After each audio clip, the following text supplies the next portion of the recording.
Hey everybody, this is Mr. Hugel. Today we're going to talk about the combined gas law. So if we just took Charles' law, Boyle's law, and Gay-Lussac's law and combined them, this is the law that we get.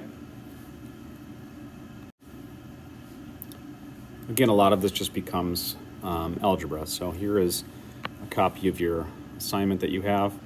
I'm just going to do number 1 for you. So have your assignment out. And let's just look at how we would do this. We're going to write out the combined gas law that we're going to use as P1, V1 over T1 equals P2, V2 over T2. All right, and just like I always do, I always put these variables off to the side, make it easier for myself.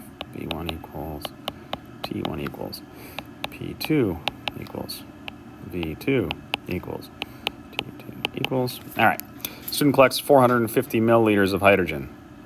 That's a volume, so 450 with a decimal point liters. No, milliliters of hydrogen. At a pressure of 100 with a decimal kilopascals and a temperature of 17 Celsius. So as always, we got to change that into Kelvin, which would be 290 Kelvin. What is the volume of the hydrogen at standard temperature and pressure conditions? So our conditions over here are standard temperature and pressure, which we talked about a little bit already. Standard pressure, there are 3 different values. We're going to look for the value in kilopascals, and that is on your red sheet. You should have standard temperature and pressure, and standard pressure in kilopascals is 101.3. If pressure 1 was in atmospheres, then we'd use 1 atmosphere. If pressure 1 was in millimeters of mercury, then we would use 760 millimeters mercury here. So that number can change dependent on what the unit is that your problem is working with. What is the volume? That gets the question mark. Temperature 2 is, again, standard temperature and pressure. Standard temperature is 273 K. So now this just becomes algebra. It's plug and play. This I think you'll have the best success if you just cross multiply and get volume 2 by itself. So when I cross multiply, we're talking like this action. Our formula becomes T2 times P1 times V1 equals temperature 1's going up there, equals temperature 1 times pressure 2 times volume 2.